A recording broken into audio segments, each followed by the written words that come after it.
ये कहानी एक ऐसे लड़के की है जो हर वक्त औरतों को घूरता रहता था। उसके मन में हमेशा काम वासना के विचार चलते रहते थे, जिसके कारण उसके अंदर से बाप बनने की ताकत भी खत्म हो चुकी थी। एक गांव में एक बूढ़ी औरत अपने लड़के के साथ रहती थी। उस लड़के का नाम मोहन था। मोहन की उम्र 30 वर्ष की थी। गांव की सभी औरतें मोहन से परेशान थीं।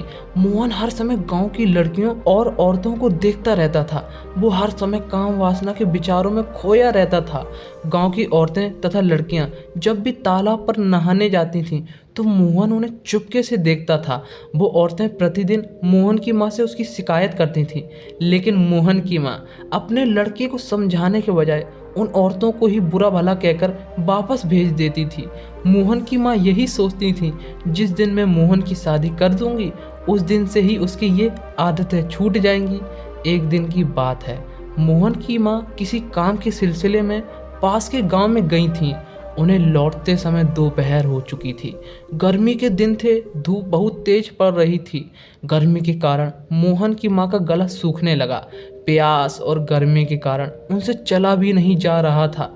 वो वहीं एक पेड़ की छांव में बैठ जाती हैं। तभी वहां से एक लड़की घड़े में पानी लेकर गुजर रही थी।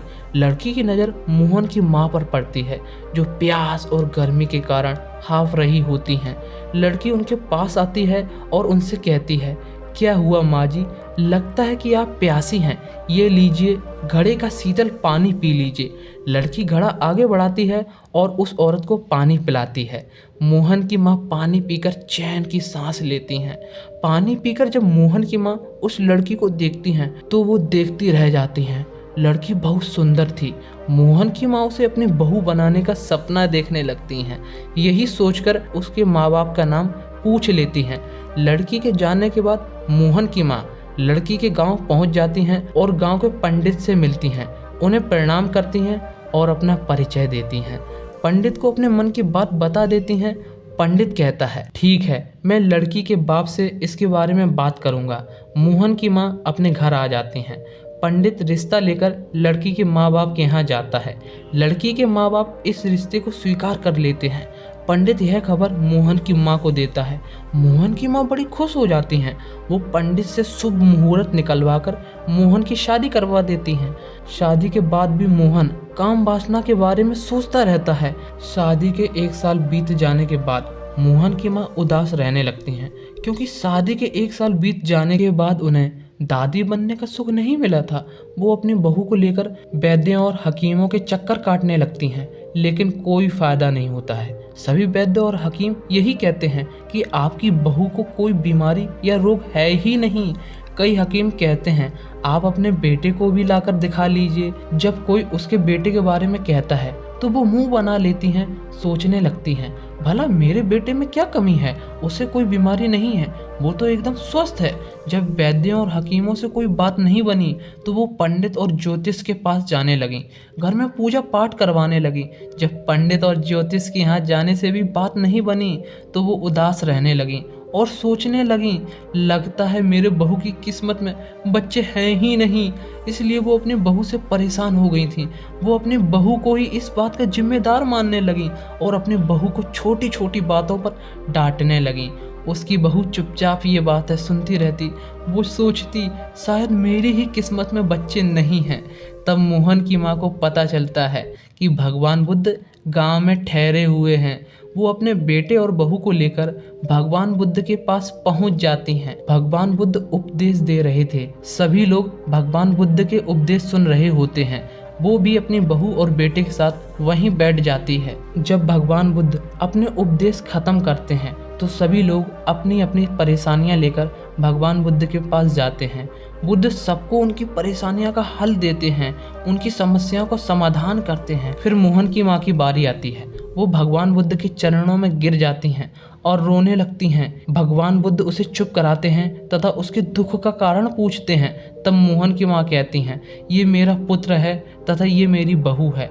आज इनकी शादी को 1 साल हो गया है, लेकिन मेरी बहू माँ नहीं बन पाई है। इसकी किस्मत में बच्चे हैं ही नहीं।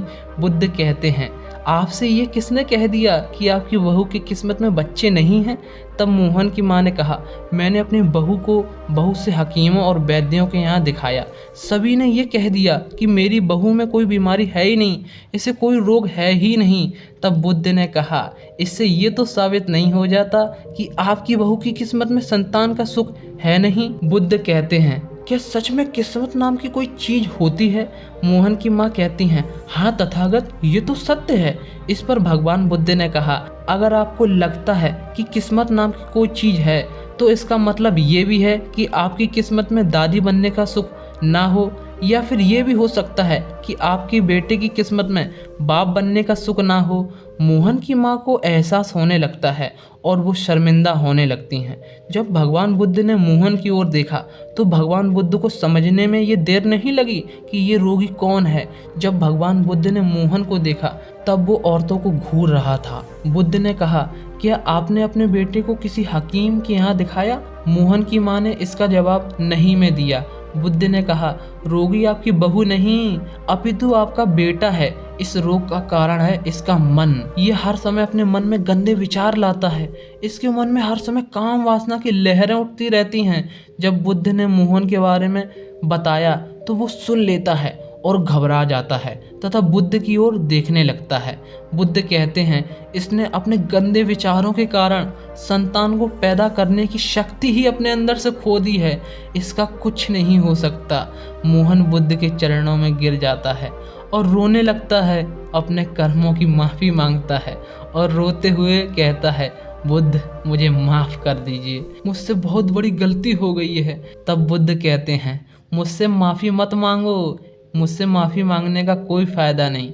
इसके बाद बुद्ध कहते हैं, मैं तुम्हें एक उपाय बताता हूँ, इस उपाय को करना, तुम्हें इस उपाय से फ़ायदा मिलेगा। मोहन अपनी माँ तथा पत्नी के साथ चला जाता है। वो इस उपाय को अपनाता है और कुछ समय बाद मोहन के यहाँ एक पुत्र का जन्म होता है। उसकी समस्या का समाधान हो गया था। अति काम वासना इंसान के लिए घातक साबित होती है। इससे इंसान के अंदर उठने तक की भी क्षमता नहीं रह जाती। इसलिए मनुष्य को अपनी काम वासना की भावना नियंत्रित करके रखनी चाहिए। आज की ये कहानी यहीं समाप्त होती है। आपको यह कहानी कैसी लगी? कमेंट में अपनी राय जरूर दें। अगर आपको यह कहानी थोड़ी सी भी लाभदायक लगी है तो वीडियो को लाइक करें और अपने दोस्तों में शेयर करें। और ऐसी ही फ़ायदेमंद कहानियाँ सुनने के लिए चैनल को सब्सक्राइब करके बेल आइकन को ऑल पर सेलेक्ट करें। धन्यवाद।